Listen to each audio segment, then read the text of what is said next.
Okay, very good. Well, let's make a start. The topic today, topic 3 of the light course, pitching research for engagement and impact. It's about thinking of the relevance of our research. So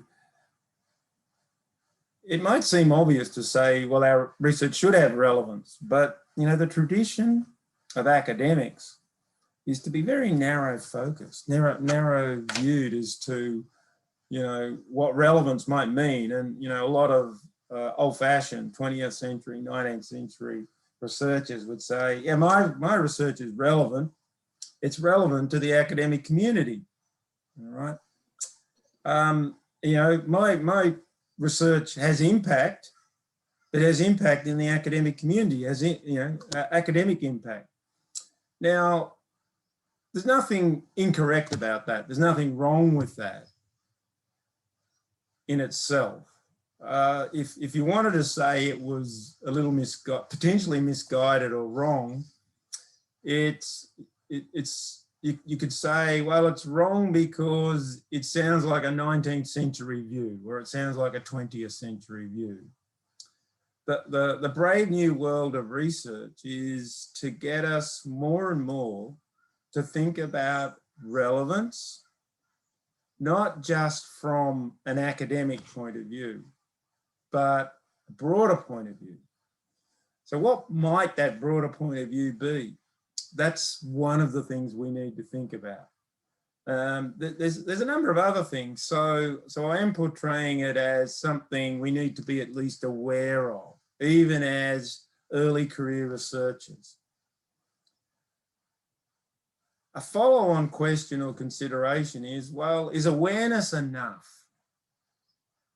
And there's no clear answer. It's a minimum. It's a minimum entry to the 21st century view of how, at least in my view, how research at academic institutions, at universities is evolving. I'll say more about how important it needs to be for you, and you know, I'm pretty much assuming we're all the participants would classify themselves as early career researchers. The answer will change if you're not an early career researcher. It will also change a little depending on other things like the area that you're in, so the discipline, because I think there's a discipline variation to the message that I've got. And there's a variation in terms of just your inherent interests, your capabilities, the specific topic that you're interested in within a discipline. So we're going to talk about those sorts of things. All right, hopefully you can see the slide transition to the second slide, and we don't need to dwell on this one too much. You know, you have access to these slides. I've sent them to all the email addresses that I had.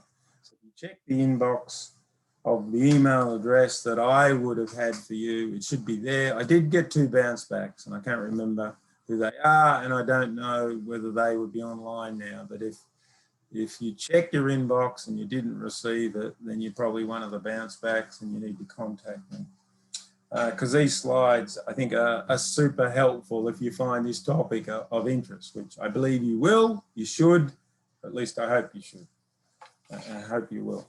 So there's 2 papers that are worth a bit of a look if you want to drill down into this. And the first one there is an SSRN paper that I wrote with Tim Castell, a colleague of mine at the business school. And Tim's, he's in strategy, the strategy group within the business school. He's interested in innovation, creativity, sort of entrepreneurial angles generally, but also how they dovetail and might mix with an academic view of research. And I don't want to bore you with the long story, but the short story obviously is we ended up collaborating on what will be the centerpiece of today's talk, which is our second tool. So it's really a second tool to be a counterpart to and part of our package with the first tool that I gave you and worked through in session 1. So the pitching research tool, which is all about pitching your research in a very academic way.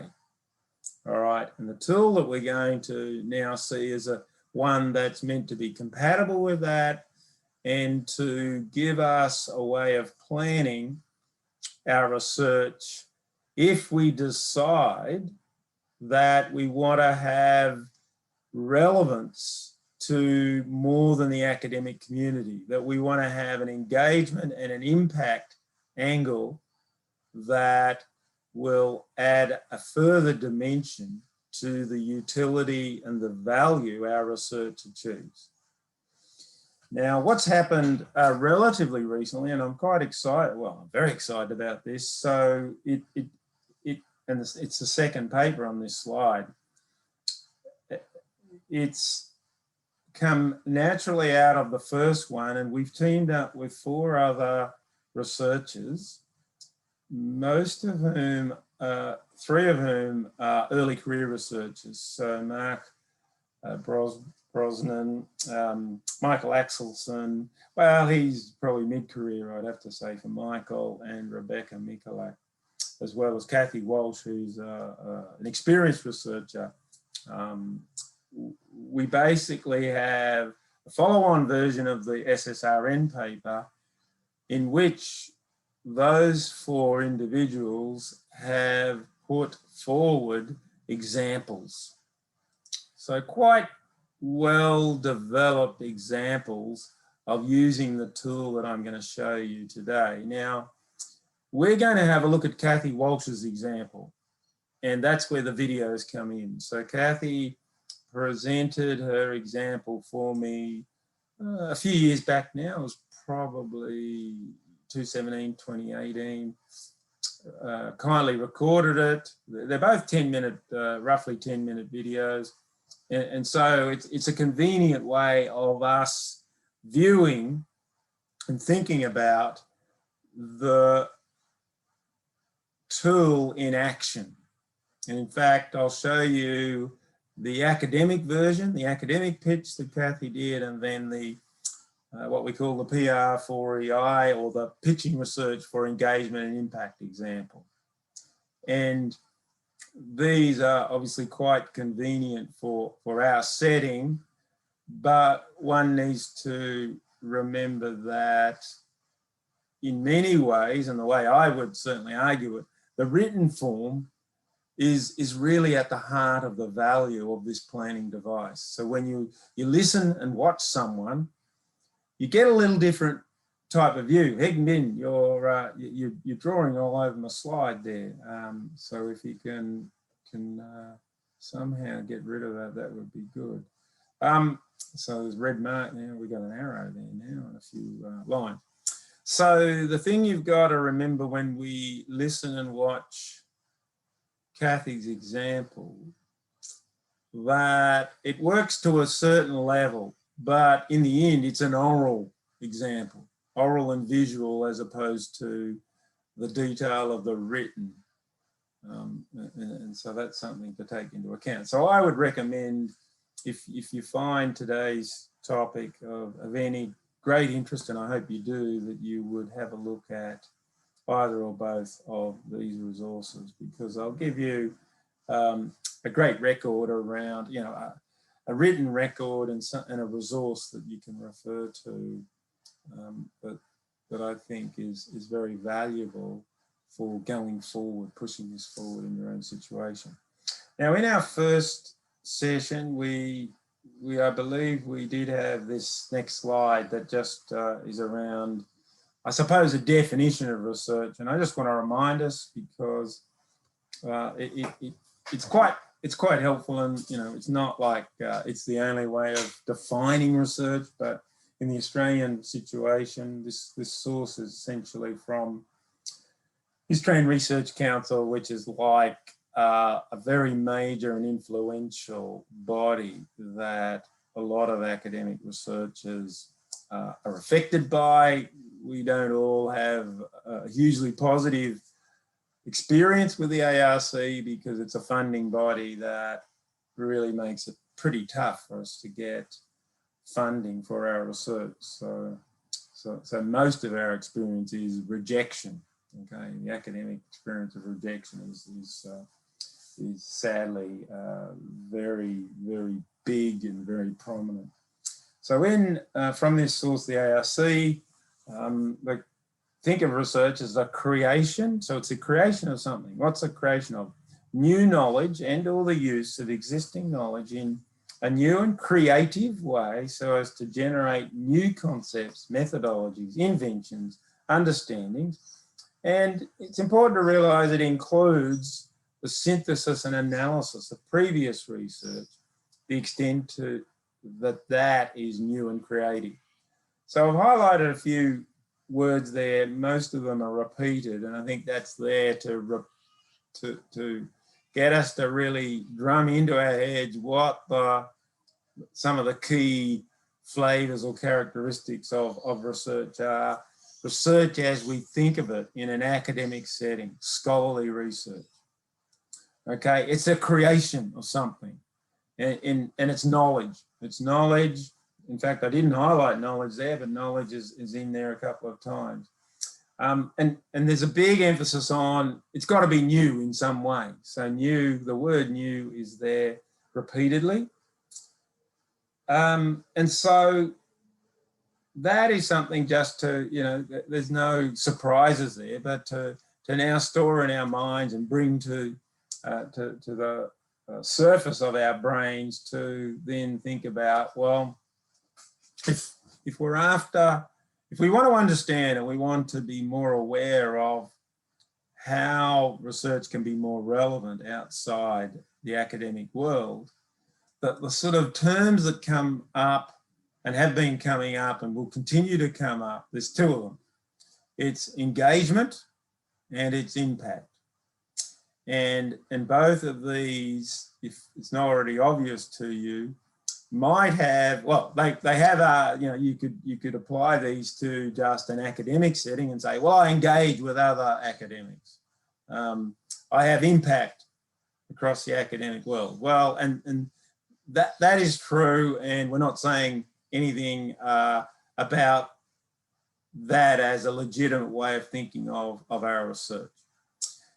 But the point is, when these terms are used, if we see these terms used at any time in the recent past, today, or in the future, it will not be in the sense of the academic world. It will be beyond academia. And so that's one thing to start to tune into, that when the university says we have to be more into engaging and impactful research, or if the ARC says it, or if the government, the federal government says it, or the Minister for Education says it, we have to remind ourselves it's how our research goes beyond the ivory tower. So using the ARC is, I think, a pretty good source of, I hesitate to say these are definitions. We can say this as more of a guideline or something to help shape our thinking, but a very useful one, even if it's not deemed to be a definition. Research engagement, according to the ARC, is the interaction between researchers and research end users. The end users include industry, government, non-government organisations, communities and community organisations, for the mutually beneficial exchange of knowledge, technologies and methods, and resources in a context of partnership and reciprocity. That is a very interesting description, and it captures a lot of elements that I think are big markers that either explicitly or implicitly are part of a conversation or a narrative or communication that we've seen recently, we are seeing, and we will continue to see. Now, there's a few things I just want to emphasize here because I think it helps to shape our mindset for the topic at hand. Interaction. So there's an interaction between now the academy and the non-academy. And the non-academy in this definition, let me maybe loosely call it a definition, are labelled and defined, well, labelled end users. And I think that's quite helpful and clever. I think an earlier version of this used the term stakeholders. And you can, in a sense, substitute in stakeholders, but while they're very related, they're not exactly the same. And I think the end user thing really does help to fine tune our thinking of really where we've got to devise our plan or strategy. It's not to say that stakeholders are wrong, and in that bracketed term it's not meant to be exhaustive, but you might be hard pressed to think of things that aren't really broadly captured by industry, government, non-government, so on, communities. But what the use of end user does is to get us to think of how our research will influence someone who directly cares. I guess stakeholders might be directly impacted, or you might engage with them, and we're not talking about impact here, but you might engage with them indirectly, but or you might, sorry, that can't happen in a sense. I think it's, engagement does imply that it's direct, but there would be a bunch of stakeholders where they're not directly influenced by your research. So this is really saying, well, think about the stakeholders, but the most important subset will be those that you can say, well, they're an end user. They're going to get, and being a user, they will derive value. They must be deriving some value from the research. So it has to be a mutually beneficial exchange, and that sort of makes sense. It shouldn't be one way. And I think several academics, and I'll put myself forward as one of these, who would be a little concerned if the benefit was all one-way traffic.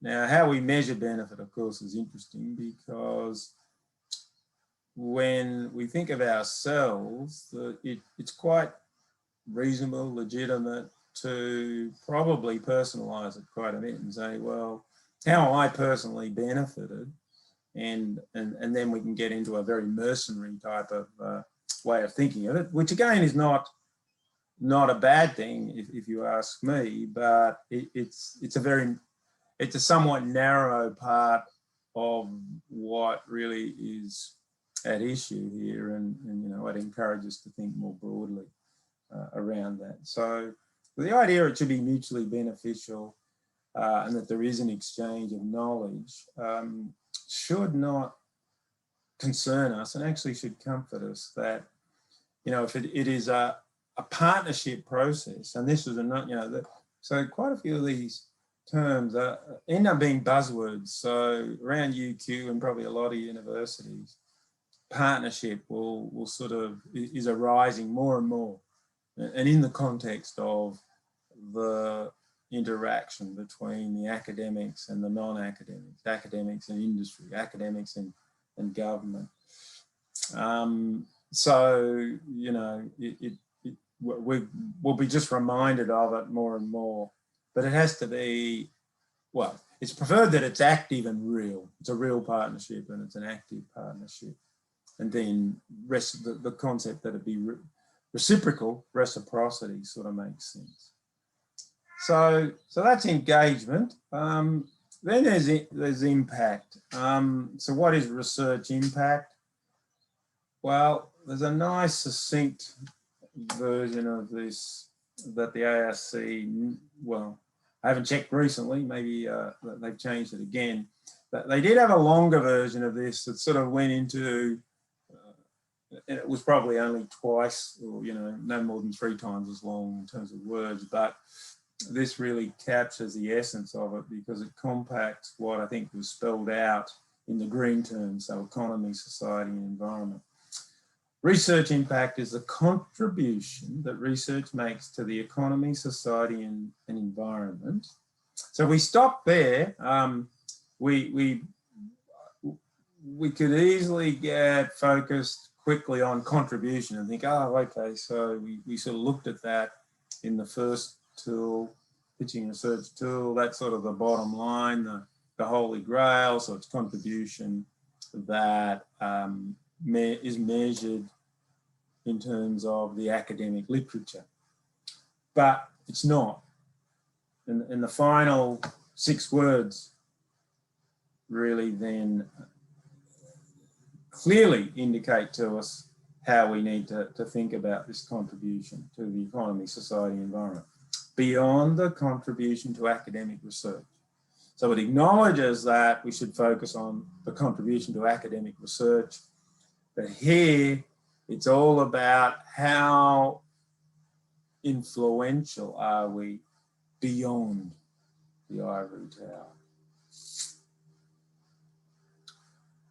I think I'll skip those 2 slides. So we could pause there and sort of say, well, that all sounds pretty good.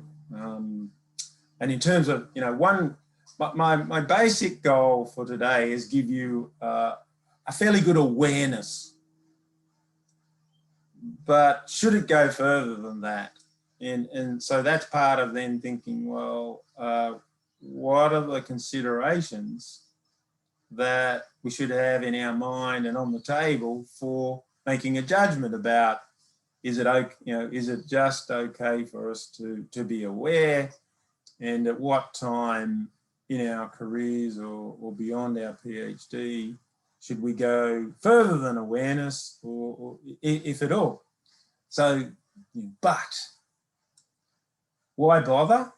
I don't really mean that as a serious question, but someone that was living in the 19th century, 20th century, not the 21st century, might just say, I'm just going to continue to focus on the academic merits.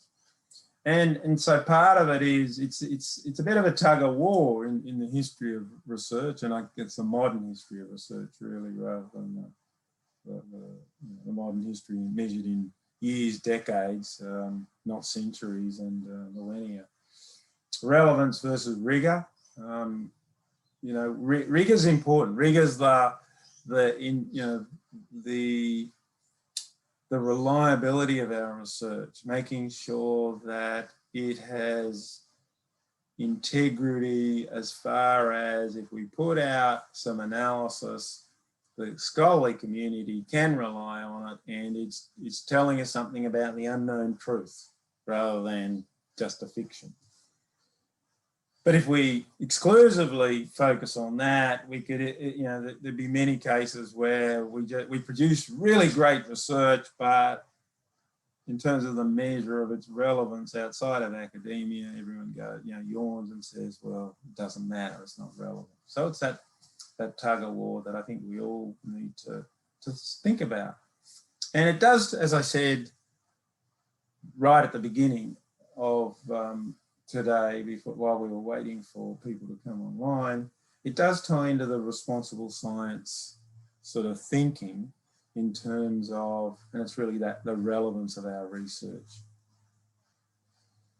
So what is the hardest thing about doing engaging and impactful research as defined for today's purposes? Well, to help get me to this tool that I want to share with you, I'm going to give an answer that it's to plan it. okay, rather than taking the view that it's just going to be something that's luck or serendipity, but to plan it in a way that it doesn't compromise our scholarly goals. And so one thing, I want to make pretty clear in my view is that just because we do something that is has engagement as defined and might even be impactful, does not mean that it's research. Okay, research in the sense that it should matter to us, and that is scholarly research. So, you could think of some great examples of hugely impactful, deeply engagement focused, that are not research, they are consulting. That is fine. The university will love that, and at least up to a point, although one might think, where is that point? Better not say too much more on that because controversial, and this is being recorded. But that's something different.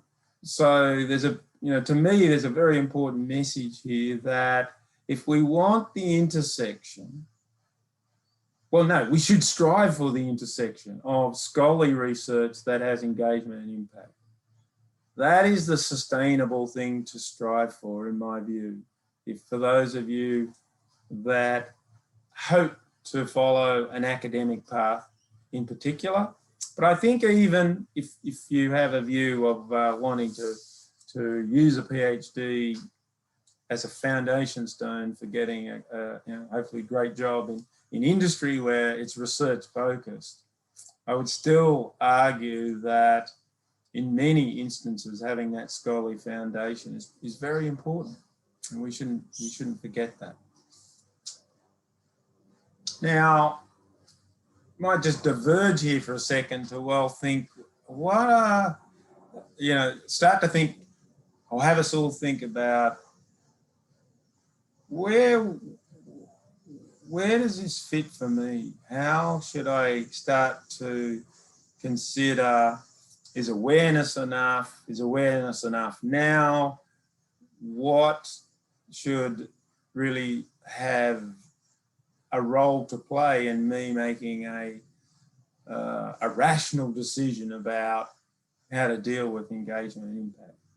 And, so one way of viewing all of this is, well, it's just a big challenge, right? So it's challenging in all sorts of ways, and that's more the negative sort of view in a sense. So it's the glass is half empty, if you like.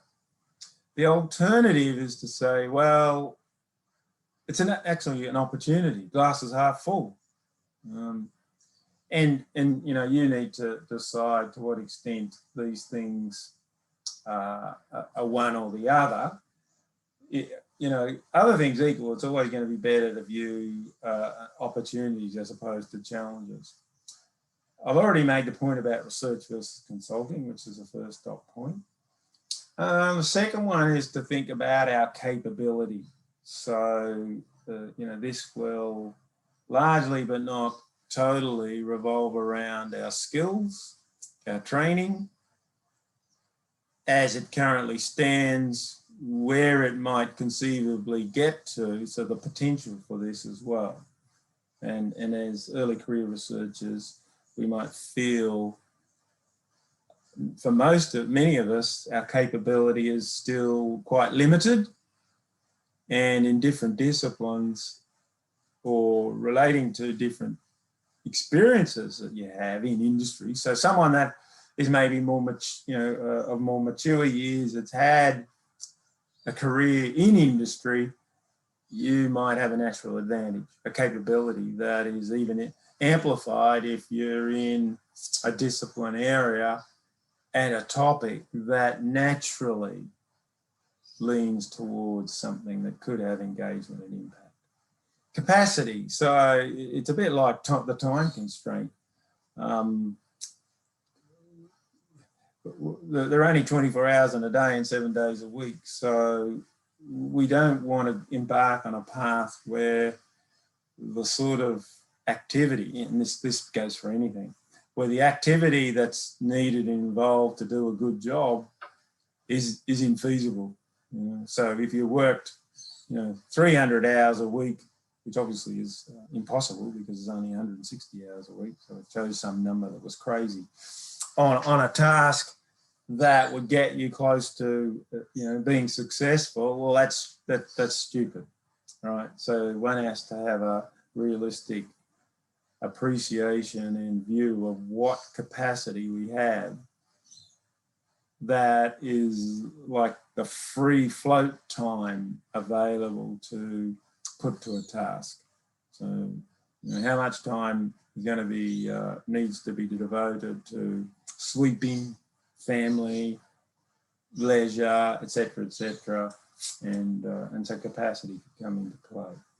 Agility, so it's a little bit like, well, and some of these are really more personal than others. Some of them will be around nurture versus nature. Maybe for many of us, the ability for us to be agile could be, I suppose you can train to be more agile, but some of these, you don't have much choice around because, it's inbuilt, it's wired into us. So some of us are just inherently capable of being really agile and moving quickly, and others, it's like impossible. And I think for the sort of situation we're talking about here, agility is pretty important. And one reason for this is that the type of problems that industry face and the timeframes that they want answers are pretty short. And when you it's easy to contrast that, particularly thinking of a PhD student, where you're trying to come up with topics that will keep you well engaged for your thesis, 3 or 4 years. So if industry has a problem they want to answer next week or yesterday, and you say, I can get you an answer in 3 years, there's an obvious problem there. So that's extreme, that characterization. But obviously agility is going to be an issue. To me, it's obvious, going to be an issue in many contexts because industry want quicker answers than we might be thinking of from an academic point of view. Timing mismatch, maybe that's sort of tied in with a few of these things already. Exploitation, independence, I worry.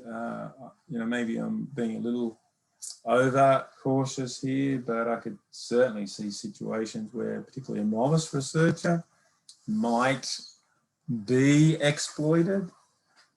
Independence, I worry about. The beauty of having an academic approach to research is, in theory, it allows us to get much closer to taking an independent view. Now, I think it's not perfect and it's not relevant to today's topic, so I'm not going to get diverted by talking about incentives and things that can destroy our independence or objectivity, even if you're not dealing with industry. But to me, and I don't want to paint a particularly negative view on industry and how they might view research, but I'm very confident that there would be, hopefully it's only a minority of cases, but a significant minority nevertheless, where industry are after a way of legitimizing a particular approach, view of the world, or way of doing something. They're just after a legitimization. So they just want to hire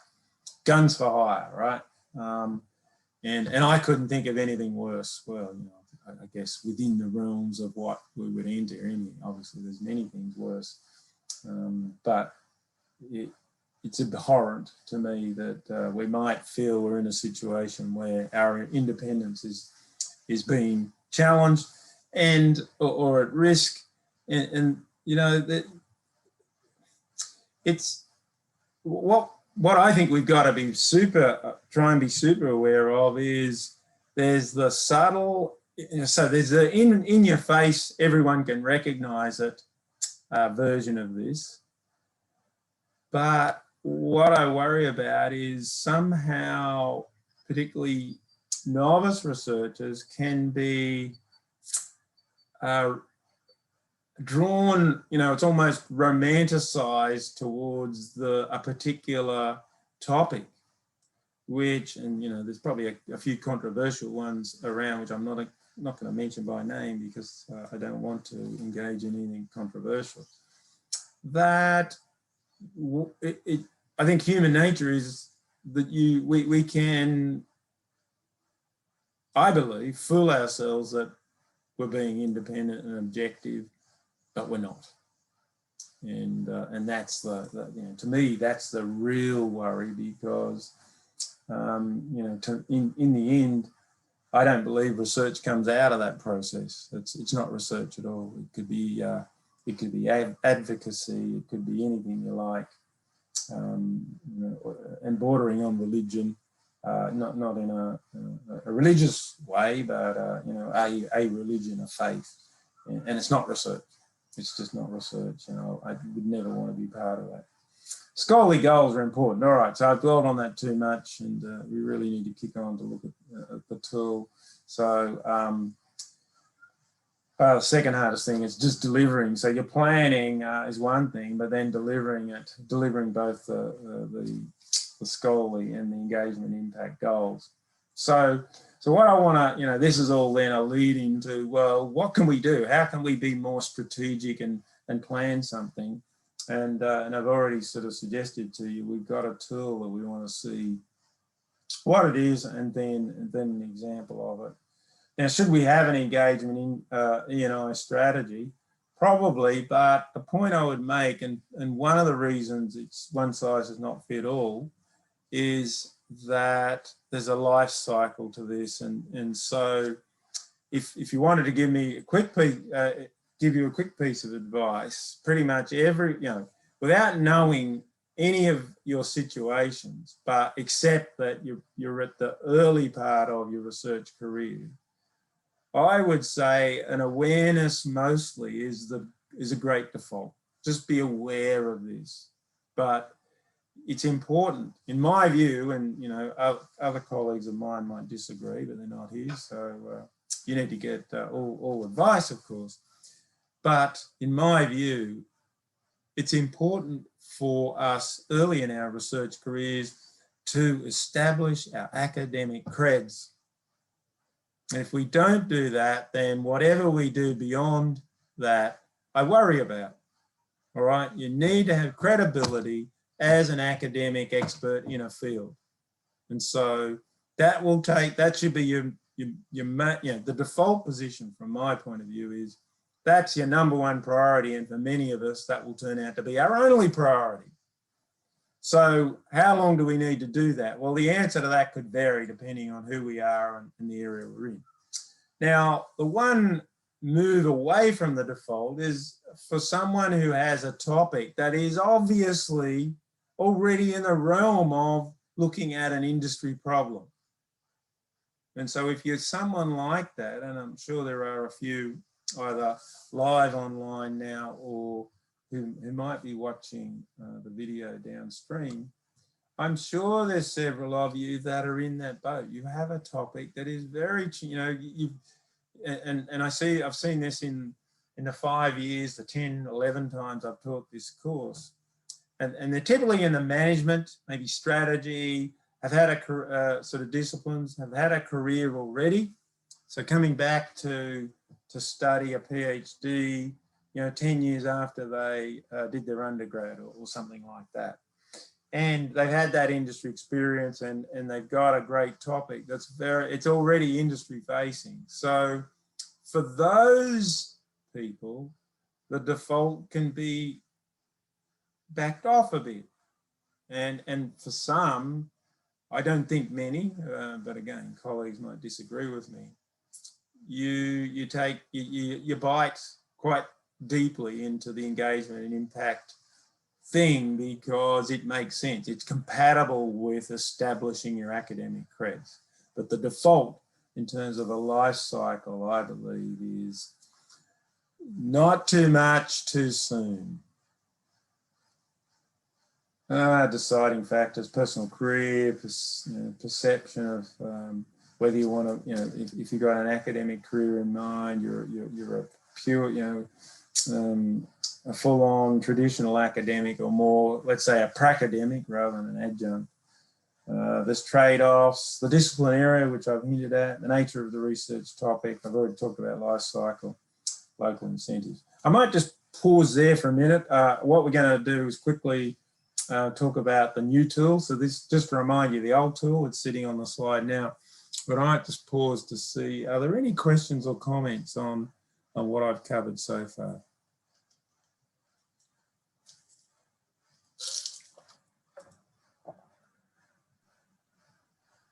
No? All right. Okay. If you do have any questions. Yeah, I've got one question. Yes. The question is about the slides that you were talking about, the ARC definition of engagement, and it talked about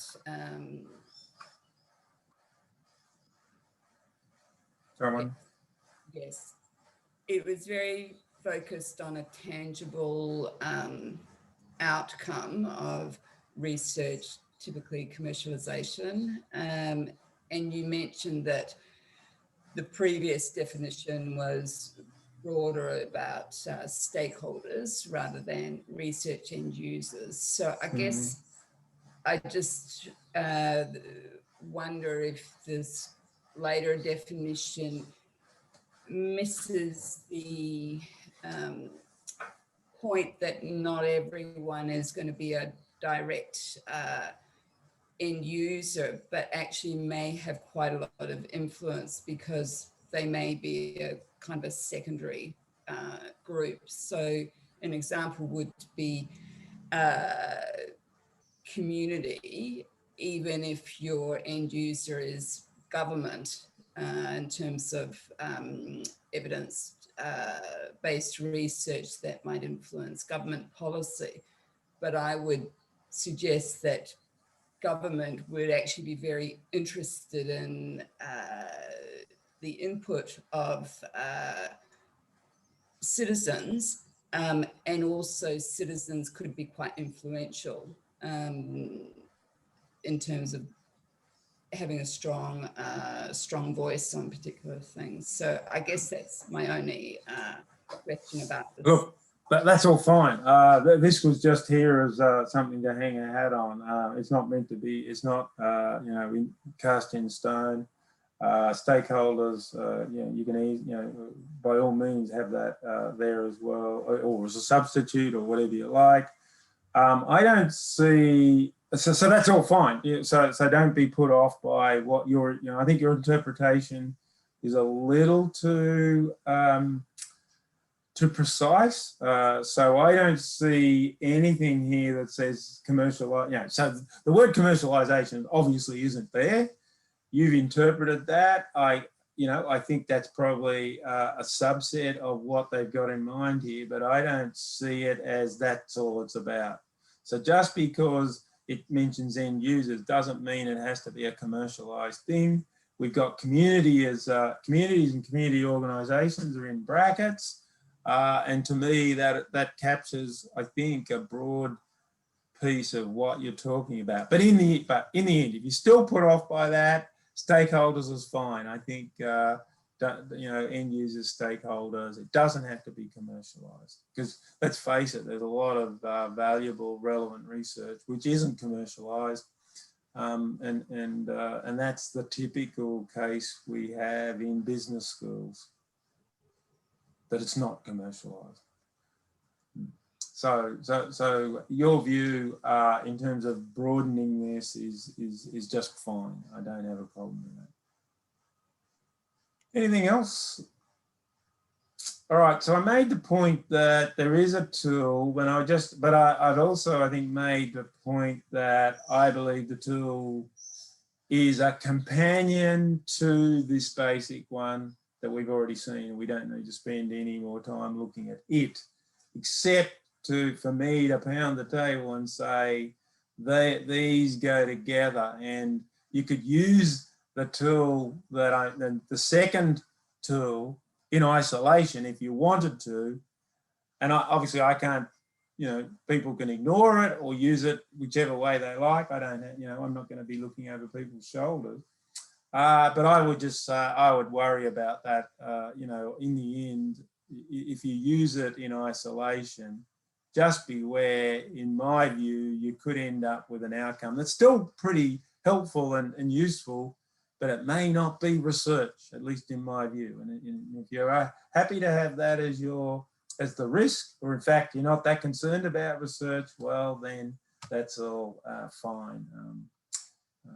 I'm not going to be there to see the outcome anyway. So let's now fast track to the new tool. So if we're going to have a strategy and a plan, what might it look like?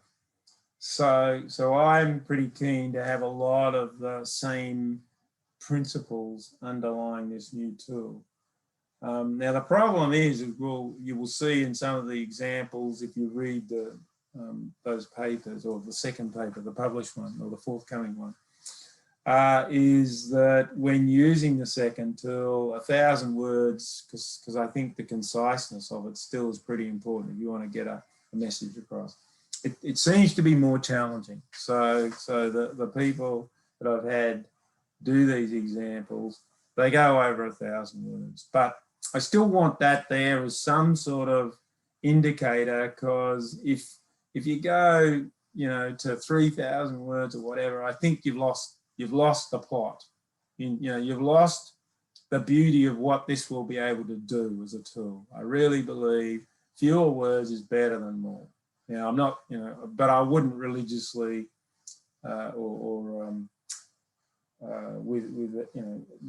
inflexibly say, no, if it's 1,001 words, that's it, you've lost me. But I just think that's still important. So here's the tool, and it's got it's got a broad setup that looks like the initial tool, and it's probably even more contrived here, this setup, than it was in the initial tool. I'm not going to apologise for that. I don't think it overly detracts, and I'm a believer that if you've got a familiarity in something that you think is of value, and then you repeat that, even if there's a bit of contrivance around that repetition of framework, you're going to get some net benefit out of it. Now, the red terms look like they're just total repeats. And literally they are, but I think in the way they're going to play out in the use of this second tool, this engagement and impact tool, there can be different answers. So the working title doesn't have to be the same. And what I would encourage, if you were to use this yourself, that working title, so you'd have an academic working title with academic language, and an engagement and impact working title, which won't be totally different, because if it is, it's sort of like, well, it's meant to be the same project. But some of the terms, if there's some academic terms in the first one, you might have some non-academic terms that now already change our mindset in terms of what this challenge is about, this engagement impact challenge. So rather than a research question in item B, you've got a basic engagement goal. Rather than 3 key papers, you've got key industry or external triggers, which is item C. We've got motivation here again, but the way I think of it is, in the original tool, it should be much more angled towards the academic motivation. Not entirely, but it's more about what we know in the academic literature, what we don't know, and what we need to know in the academic literature. That's the main focus of the original one. And in fact, I know in talking about the original one, I did say, well, you can bring in stakeholders and whatever. Now, in the current context, what I would then say is, well, make the first one totally academic, okay, the academic motivation. And now here you're making it totally, or almost totally, the industry-facing motivation. And to me, that I'm easy to, it's easy to convince oneself, but to me, that makes a lot of sense. So then we go to E, F, and G. That was idea data tools in the original. Now it's, well, in the original version of this, we had stakeholders, and then I wanted to bring in the end user focus as well. So I've got them both there. There's I to me. Value proposition, F, and resources. The next two, instead of what's new, so what, it's these, what I've called impact signals. So thinking about a communication strategy and the metrics. So how would you measure success? And then instead of contribution, let's get ourselves to think about how we would articulate the impact. What would be the potential impact of this research viewed from it as a planning exercise? Okay, pretty tough. Contribution was always going to be tough. Trying to articulate the impact, also tough. Other considerations, that is a repeat, at least in terms of a label, but now the other considerations are all from the practical side, of the outward facing, not inward facing of academia, but outward facing. And again, used as a pair, while some of the things I'd mentioned previously for other considerations did have a non-academic flavour to them, I think this gives us the opportunity to just petition them out. So in the first, the original version of this, we just talk about other considerations that are academic focused. And let's face it, most of the ones that I talk about in the SSRN paper are academic ones. But in this context, it's all about the non-academic ones, or at least that's the way you could use it. So that's just a side-by-side comparison. We see a lot of similarity, but there's certainly some differences in terms of the items for at least 8 of them. And 3 of them are repeated, but I've tried to explain to you that even though it looks like you might write down the exact same thing in both, well, that to me, that's just dumb, and you don't need to. You don't need to at all. So I'm not going to dwell on, this is sort of like a queued version of this engagement and impact tool, and I'll let you have a look at this at your leisure, but I possibly just pick out a couple of things, cherry pick a couple of things very quickly. So if we look at B, the basic impact goal, I've got the phrase there, change the world, which literally, of course, is a bit daunting.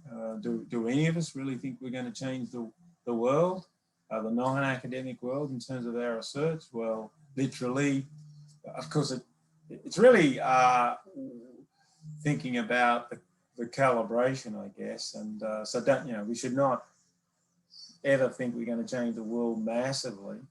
But I think it's still worth having that there as a prompt that in some way, in some relevant and realistic way, sorry, my dad's just trying to Skype me, so he doesn't know that I'm working on a Saturday. So changing the world is important, but we just have to have a sensible view of what that means. The key industry triggers, they're now non-academic things. So industry reports, government inquiries that are relevant to what you're doing. Cherry picking 1 or 2 others. Stakeholders or end users. We talk over here about thinking of 3, but I've already indicated to you it's hard to keep the words down in this. So I sort of think you might have a number of stakeholders or potential end users, but filter it to the one, the main one, and then answer some of these questions as best you can around that main stakeholder and user. So what's their interest in the problem? What steps are they currently taking to try and solve the problem? What would a win look like for them? What are their knowledge and expertise gaps, if you have any sort of information on that? would they be willing to invest money in solving the problem? And now, as PhD students, that's probably, you know, if we were thinking about this as part of our PhD process, and as I've said, for most of us, I don't believe that's a good idea. For some, it might be. Investing money is probably a step too far anyway, as well. But in the broader sense of using this tool, it's obviously relevant and possibly quite important. Is there any way or possibility there might be a block to a potential solution? And I think in the real world, well, you know, this opened my eyes. This, you know, a lot of this came from Tim Castell, my colleague. But you know, this was definitely one of the things he said, and you know, he's got a lot of experience of these situations. And you know, I just thought the world worked really. You know, everyone held hands and sang "Kumbaya," but clearly there's going to be conflicts in the real world. Well, they are in academia as well, so that one's important. Value propositions. So, you know, what can we articulate? What is the value? How is the work that we might do going to be seen as adding something, adding value to the, from the end user's point of view or some stakeholder? Resources, time, money, people, intellectual property. How are we going to communicate this? So we sort of argue we can't just sit back and think that we do good work. Everyone will trip over themselves. They'll find it and trip over themselves and access that work. So there's a bunch of ideas here about that communication. How do we know it's working? The metrics. So the ARC gives us a few things to think about. I'll skip over these slides, but you know, this was an appendix of a piece that they had available a few years back, examples of quantitative information for engagement, the engagement narrative. A lot of this won't be that relevant to our field, but it's just, the point here is more just to get you to think about many different ways one might measure that success. And even around impact as well. So what I plan to do, and we're sort of on time. I mean, we've got 2 videos to watch. They're going to get us a bit past 11, but hopefully if technology supports us, not too far past. So Kathy Walsh is a professor now at University of Technology, Sydney. At the time she recorded this, she was a professor at the Australian National University, and so I think she does in one or both videos refer to the ANU, and that's the reason why. Now, this was actually, she reverse engineered this for the purpose of this illustration, because it was a consulting job that she was part of as a team engaged by the New South Wales government. All right, the New South Wales government were very keen to explore whether they could be part of the action of this internationalisation of the Chinese currency, the renminbi, the RMB, or the yuan, I guess. Now, the postscript of this is for a variety of reasons, and I don't know the latest actually, but things slowed down. It looked extremely promising. But things slowed down, and obviously there are political things at play. You know, the geopolitics of all of this, and and the US versus China and all that stuff. I don't want to get into that controversy. So sadly for Kathy, it hasn't quite panned out as nicely, and the clear impacts that we could have pointed to a few years down the track as we are now probably don't exist, but it's been out of her control and out of control of many people. So that's just the nature of it. So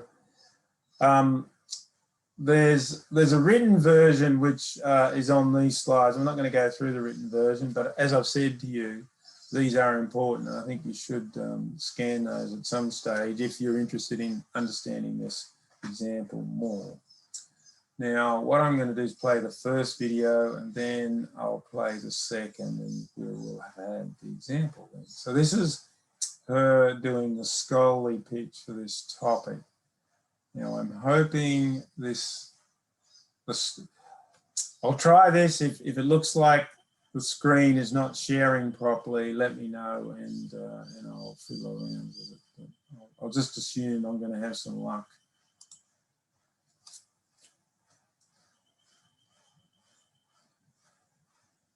Right, the screen should have changed. It shouldn't be a PowerPoint anymore. It's still loading. If you're still seeing the PowerPoint, then I can safely assume we've got a problem. All right. Can someone confirm that you now see a still shot of a YouTube video, not the PowerPoint anymore? Hello, is anybody out there? I'm still seeing the PowerPoint. Still seeing the PowerPoint, all right. Okay, thank you for that. I'm going to stop sharing. I'm going to reshare it. All right, what about now? Has it changed? Can you see this play button?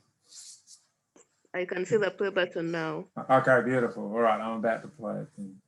Oh, so come back to me if either the audio is not good or the video or both. If one or both of those are not good, please let me know because then we have another technical problem.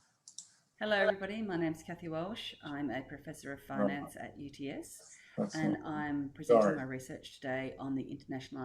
Confirm that it's not working because I know in my excitement to share, let me just stop share again.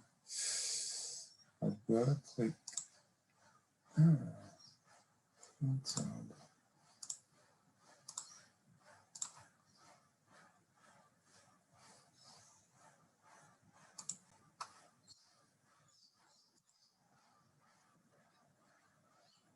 I have had trouble with my... Actually, I don't know what I'm sharing now.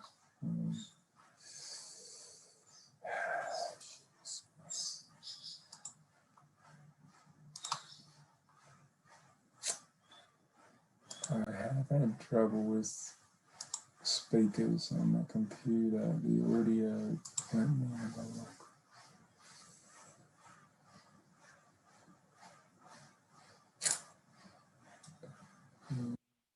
Let me try this.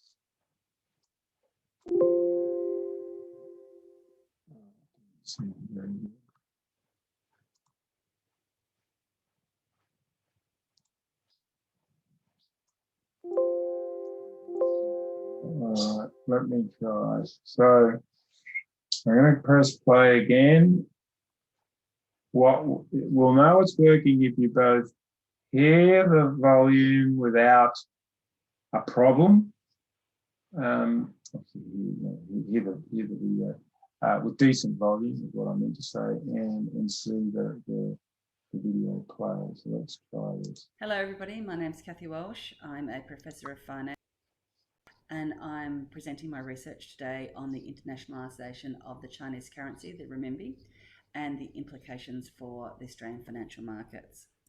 So just to give you a little bit of background, China's been moving from a planned economy to somewhat of a market-orientated economy over the last number of decades. So China's current account is completely open, so you can trade in and out of China across border without restriction. However, the capital account remains mostly closed. There are a number of pilot programs that allow investors to get in and out of China, but they are very restricted. So there's the QFII and the RQFII programs, which are qualified foreign institutional investor programs in both foreign currency and in renminbi, that allow investors to get money into China and actually operate, institutional investors operate in China and withdraw their money out. So that's quite a significant step forward, getting money into the country. There's also a more of a retail base through the Stock Connect, where people can invest through Hong Kong and use a particular facility into both either Shanghai or Shenzhen and allow them to actually invest their money into mainland China. That's also offered to Chinese investors that allow them to go on the southbound route and actually take money out of China and invest it in Hong Kong. Now, that particular service is open to both retail and institutional investors. So there's a number of pilot programs that allow money to come in and out of China. But for the most part, the capital account is closed.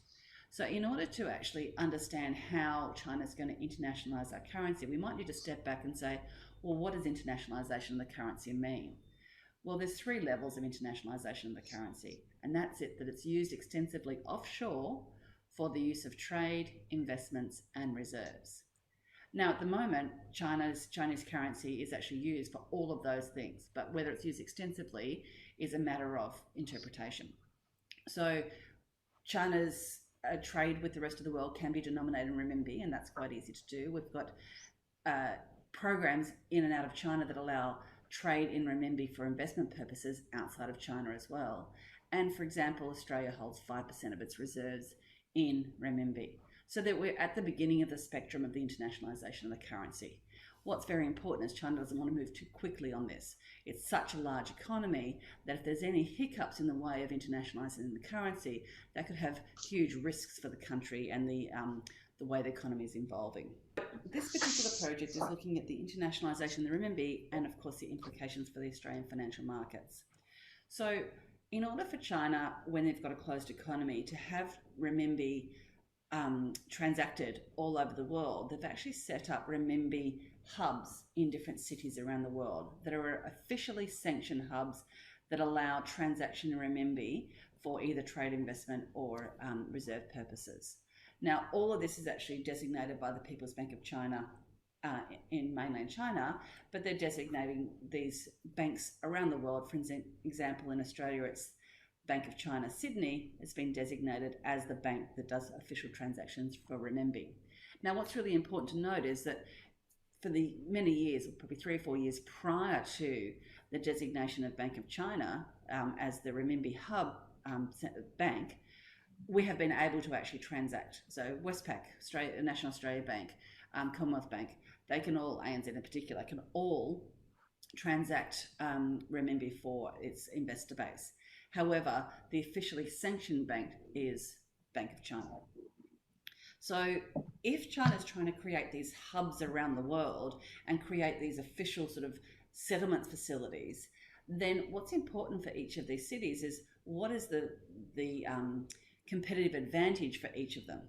So it's quite clear when you're designating a hub in Hong Kong that there's a lot of money, Chinese money in Hong Kong. It's considered a gateway in and out of China.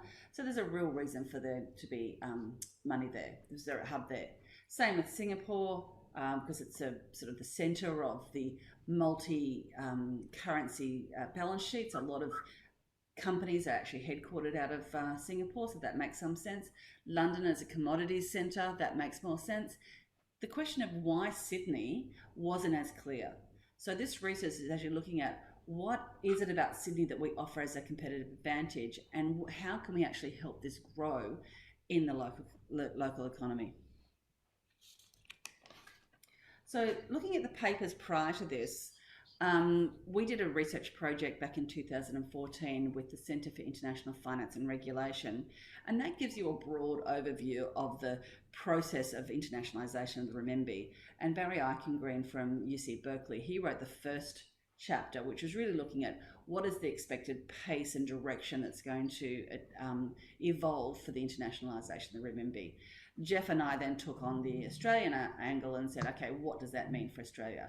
Do we have the regulatory framework in place? And is there anything that we need to do as far as actually progressing that internationalisation process so that Australia can actually take advantage or at least enjoy any of the spoils of China's growth?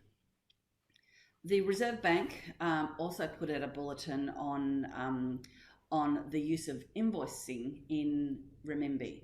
So as I said before, if this first step towards internationalisation process is trade, then investment, then reserves, so looking at trade based in renminbi is particularly important. What's really interesting is that a lot of the trade between Australia and China is actually invoiced in US dollars. So the amount that's actually transacted in renminbi is close to 1%, and that's what they were finding anyway. And that's, I understand that for something like, big iron ore companies, because the iron ore is priced in US dollars, so therefore transacting with China in US dollars makes a lot of sense. However, for smaller companies in Australia that have no US dollar exposure, there is the possibility that you could actually transact in either Australian dollars or renminbi. So it doesn't seem to make a lot of sense that you would be going through a third currency, because then you're both exposed to exchange rate exposure.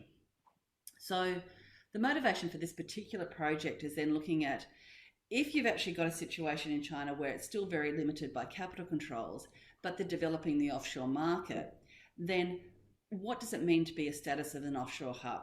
Do these centres compete with each other? Do they specialise?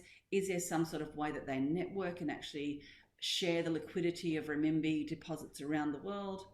And most importantly, how can Australia best take advantage and fit into this network?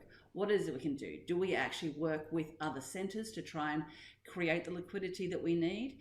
Because in Australia's situation, for instance, we sell to China, we buy from China. So the renminbi seems to sit on one side or the other side of our balance sheet. We don't have many organisations in Australia that tend to have renminbi on both sides of the balance sheet. So the idea of building up renminbi deposits in Australia wasn't as clear. So if we needed liquidity, we'd probably have to borrow from another country. But this wasn't clear. There'd not been a lot of research in this area. So this is the first research project that's really looking at, what does this mean for Australia? So the idea is that because it's all moving at a fast pace and there is no precedent, the data that's available is fairly limited, and a lot of the quantitative investigation techniques are not actually appropriate in this way. So instead, we actually went to the grassroots qualitative approach, and we did interviews all around the world and in Australia with the official sector, with the market sector, with the banks themselves, and we looked at as many hubs as we could around the world. So it was a particularly long trip. Then we benched that data against interviews with domestic participants, and then tried to determine the scope for renminbi business in Australia. So like I said before, this is much more of an economic policy type paper rather than a traditional empirical research paper, but it did actually yield some really interesting findings. So again, the data was primarily from interviews, and then we supplemented that with official data. We worked very closely with the Reserve Bank and the Treasury Department, and in fact, they helped us a lot with the official sector meetings offshore. One thing that was really interesting when meeting officials in China is that if we had not have gone in with the official sector from Australia, so either the Reserve Bank or the Treasury Department, we wouldn't have made the right connections because they're very, very strict on protocols there. We also had a great support with we had a support network with the Sydney for RMB committee, that's a Australia-based committee, and we had the banks, and we had King & Mallesons was a sponsor of this project as well. So we had great access into data that wasn't readily available to a normal researcher. So the tools, of course, was just using the content of the interviews and then triangulating that with official data and subsequent interviews. So what's new?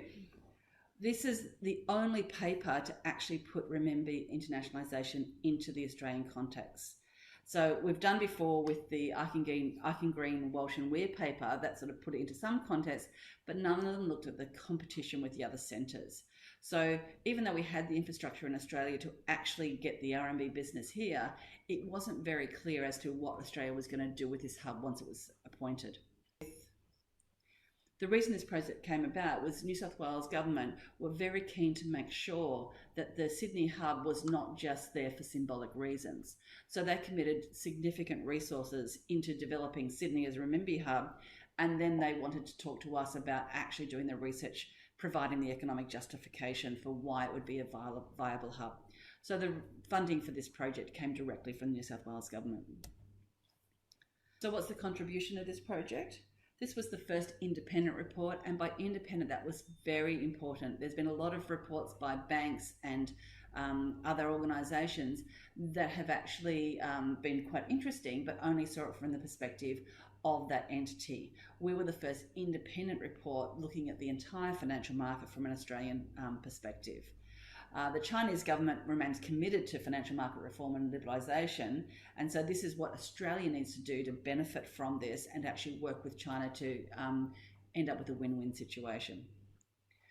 One of the big considerations for this was that any research in China is really coupled with some political sensitivities. So getting to talk to Chinese officials in interviews freely was quite a challenge. And in order to actually get people to speak their mind on things like Chinese capital reform was difficult in itself. So we just made sure we spoke to as many people as possible over a variety of different types of organisations and official sector to get sort of a broader picture of how we were going to approach the project. Right. Okay. So that's, I'll stop sharing that because I want to find the second one. So that was a scholarly pitch. Now, the nature of Kathy's project is that it came totally from industry, and so in some way, well, I think it's a pretty good example, and I really like it. I've used it a lot. It's not the ideal example because for me it would be much better if there were, or at least I had another example to show you that came more from the academic side, but showed how it could have an engagement impact angle to it, and so when we watch the next video, the issue or the constraint we have is that the nature of the project being driven from an industry perspective will constrain somewhat the sorts of thing that would be nice to see illustrated. So I think we've more seen that with Kathy's first presentation because it was a lot harder for her to sell the academic side of this paper than the non-academic side. So while I'm talking, I'm trying to get this set up. So hopefully I've shared the right screen and you can see again, there's a play button, but now it's the second one because it has resources, which is to do with the second. So again, if there's any technical issues after I hit play, please tell me. Otherwise, I'll just assume you can hear everything fine and you can see everything fine. That'll be my assumption. So let's. Okay. So now I'm going to do an impact pitch for the same project. So again, we're looking at the internationalisation of the renminbi and the implications for the Australian financial markets.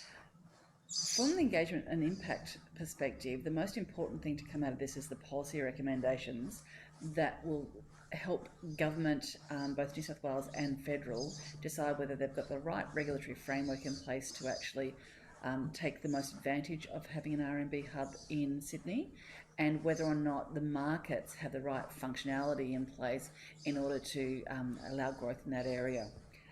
So the external triggers for this and the industry triggers, the Reserve Bank has done a lot of work in the area of the internationalisation of the renminbi, mainly based on the trade side of things, making sure that we understand what our trade position is with China and how that trade is denominated in renminbi. So that will give us a bit of projection of whether or not we're going to have renminbi growth of deposits in Australia. And as I've mentioned before, a lot of this is very preliminary because our trade with China, only about 1% of it is actually denominated in renminbi. It's one of the fastest growing markets, and HSBC has commissioned quite a comprehensive set of studies surveying thousands of businesses. So that's actually providing quite a lot of impetus as to why we should be looking at this from an independent point of view. We've also had 3 trade and investment dialogues with with Hong Kong. So they're high-level dialogues, which was the Australian federal government with the Hong Kong government and important officials from China talking about the growth of renminbi offshore. Now, Hong Kong sees itself as a gateway into China, and so the negotiations with Hong Kong is sort of like the very first hub coming out of China, and then how do we work in with them? I've actually spoken at one of these dialogues. It's probably one of the most incredibly nerve-wracking periods of my life, because I was actually speaking in between the governor of the Reserve Bank and a very senior official from the People's Bank of China, talking about how Australia is going to position itself. So it's certainly something that's on the radar for government and for markets. So again, just recapping, there's a huge imbalance between Australia's trade relationships with China and the financial relationships with China. So they're our number one trading partner, so the largest destination for exports and largest source of imports. But our transactions with China, at least at a trade level, for transacting our trade, well, only 1% of it's denominated in renminbi. So the trade relationships are very strong, but the financial relationships that usually come off the back of trading are very small. So there's a limited amount of investments into China, and we have about 5% reserves of Australia's, the Reserve Bank actually holding reserves in renminbi. However, if you can rely on history, finance actually follows trade. So once that trade relationship starts to get stronger and stronger, then hedging products and investment products will start to be created on the back of those trading relationships, as long as there's enough transaction renminbi. So what we're looking at is, as China deepens and tradings will increase over a number of financial contracts, we're going to see much more two-way investments, and this will actually substantially open up financial markets in China. And as the capital controls start to fall, to break down, or sorry, to actually be, the capital controls are slightly removed, then this will see an opening up of the trade relationship and the investment relationship with China. So who are the stakeholders? The Bank of China's Sydney branch was designated as the official settlement bank for the RMB hub here in Sydney. So the New South Wales government actually is really committed to establishing Sydney's position as being the regional financial hub. However, most of the decisions, any policy decisions, are at the federal level. So even though the New South Wales government is really concerned about making sure they've got the right capabilities, most of the decision making and all the levers for regulation are actually at the federal level. So we work very closely with the federal government, the Treasury Department and the Reserve Bank of Australia to make sure we actually had all the right regulatory framework in place, and also were there any market conditions that were discouraging any of the flows across the border. So the value proposition was to be a major driver behind the push for Sydney to be an RMB hub. Prior to this, actually out of one of the dialogues, we established a renminbi working group, and then this evolved into the Sydney for RMB initiative. So I actually sit on that committee, and it's a committee of official sector people, market sector people, and I'm the academic on that one. So while Sydney is a natural home for the Australian renminbi hub, it's actually in competition with a number of other hubs around Australia. So business isn't actually naturally going to flow into Sydney unless we work out what the competitive advantage is for Sydney. Again, only 1% of the trade is settled in renminbi versus an estimated 30% of trade settled worldwide. So there's tremendous scope for growth as long as we can get the right setting.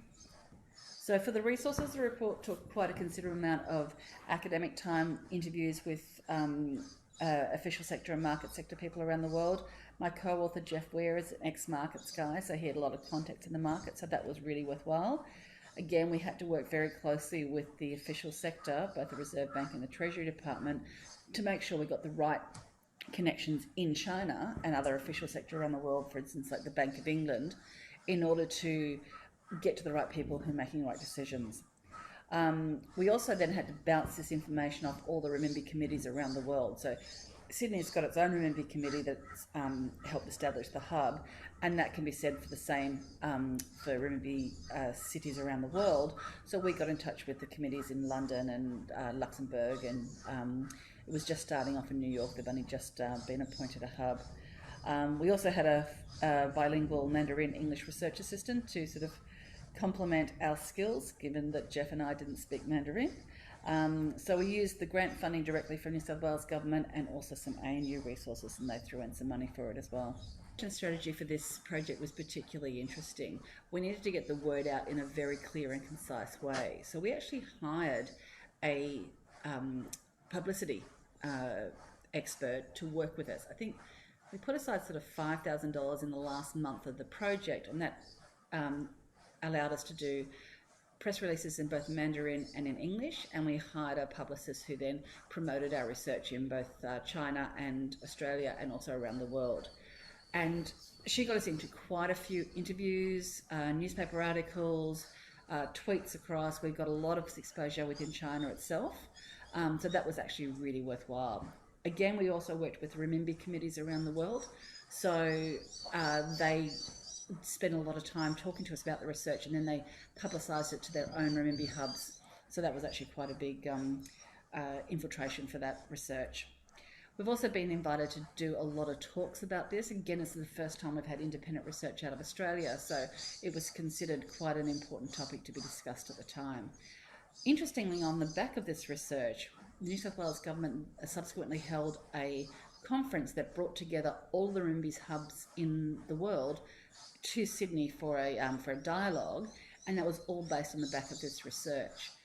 Following up from this, we're about to hold, I think in October this year, Bloomberg out of New York and London renminbi hubs are working together, and they're holding the second conference of this, again based on the research, at in London sometime in October this year. They're actually making the final decision on that at the moment. So it's actually got quite a bit of reach out of this project, and I think the communication strategy was quite key for that. So metrics, how do you measure this? Well, policy adoption at the state and federal level, we pitched quite a number of issues directly to the Premier of New South Wales at the time, Mike Baird, and he actually launched the project as part of a dialogue in Shanghai. So it meant that he, along with launching it, set a couple of strategic guidelines for what they wanted out of the renminbi hub, and they came directly out of our project. So the adoption of targets, so for instance, they've targeted a 20% usage of renminbi for trade and investment purposes. That's by 2020, so it's a bit of a stretch target, but it'll be an interesting one. The incorporation of our information to the government-led dialogue. So again, this project has actually formed part of the collective research that then the governments use at their high-level dialogue discussions. The media reach, because we went through a PR company, that was quite useful. They could give us an exact figure of how much reach we got in terms of number of publications and the reach of those individual publications. And the citations we've got are not citations in academic research, but citations in financial markets publications. So for instance, we've been cited in Westpac and ANZ reports as, an independent research area. So that's been quite valuable. So bottom line for impact, the recommendation extending this will allow Australia to fully benefit from China's development. So what we're trying to do is make sure that Sydney's renminbi hub is not just for symbolic reasons, that it actually has some value to it. And in order to make the deepest impact, of course, we need to see the implementation of the policy changes. One drawback of this is that it's highly unlikely to be published in A-star journals. Some of the research was hived off and published in a JASA article. So one of the surveys we did on the use of renminbi for trade, that was published in JASA. We're looking at some of the geographic economics journals to publish some of the other work about the network, but it doesn't naturally fit in. But it's been certainly a good ride regardless. So thank you very much. If anyone wants to get in touch with me about the renminbi research, feel free to contact me through UTS. Thanks for your time. All right, so I'll stop hearing that. So we're pretty much done. I just... Sorry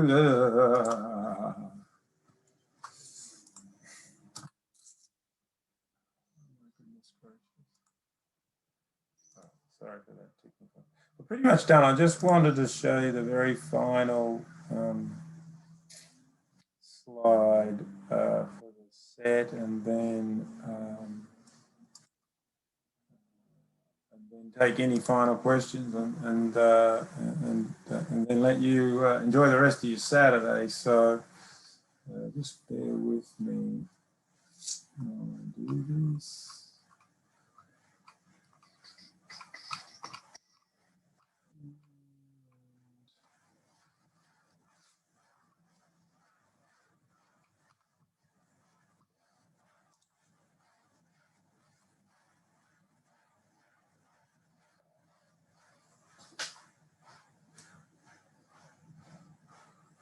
Right.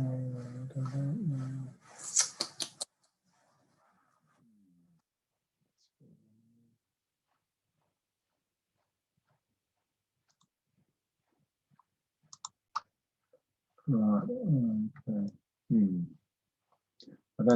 I think you can see the slides, and I did put it on presentation mode, but it doesn't seem to. So hopefully the final slide basically is one for examples in Pfaff, Castell et al. Can you see that? Yes. So the only point I wanted to make here was so hopefully you found, so Kathy's one of 4 examples in the paper I was referred to right at the beginning, actually, the very second slide today, forthcoming in accounting and finance. So there's a written version of that in that paper, and you can access that through your university library. So those of you that are UQ, through the UQ library, it's one of the forthcoming papers for the journal. And in the paper, there's a little bit more commentary around, well, not only Kathy's example, but the 3 other examples. You'll get both templates completed, and you'll see how they come together, and some commentary on those. So the second one is by Mark Brosnan, who's a PhD student at Bond University, and his is on business model evolution. And as I recall, it's sort of looking at shopping centres and the challenge that shopping centres or businesses that traditionally located in shopping centres, like the 20th century model of retailing, if you like, that they're under a big challenge in the 21st century of the sort of online shopping, I guess. I think that's sort of broadly the theme. It's a business model of evolution. The third one is like a BIS, Business Information Systems, applied to auditing. Michael Axelson, who's a colleague of mine in the business school, and he's obviously in the BIS group and has an interest in auditing, and actually has I think a significant auditing background, which makes sense. So his is on that topic. And then we've got a management example. So Rebecca Mikulak finished her PhD in the business school. I would say it's just a rough guess, 5 years ago, maybe even longer. And she's particularly interested in, well, a bunch of things in the management field, but workplace management, mistreatment of employees, and I guess it borders on sort of bullying and that sort of thing. And so she's got an example in the management field that you could have a look at. So I do think we've got a variety of backgrounds for people that registered for the course. A lot of you will be finance, so Kathy's is the closest to you. Mark is more in the accounting field. So if there are any people with an accounting background, that one might appeal. Anyone having an auditing or information systems, Michael's the third example will appeal. And though I know we've got a few that are sort of in management or something aligned to management, disciplines aligned to management. So Rebecca's might appeal to you. So that's all I really wanted to share with you. It's mainly an awareness goal that I want to present to you, but for reasons that I mentioned in the slides and in the talk. For some of you, as you transition further into your research careers, that awareness could evolve into something that is more tangible and where you might be tempted to try and use this tool. So I hope you found it interesting. I'm happy to take any final questions, but if I know we've already gone over time, we did start late, but if you need to get off and enjoy Saturday now, please do. Sarah, you definitely hang on. We can have a chat, but are there any questions before we close off officially?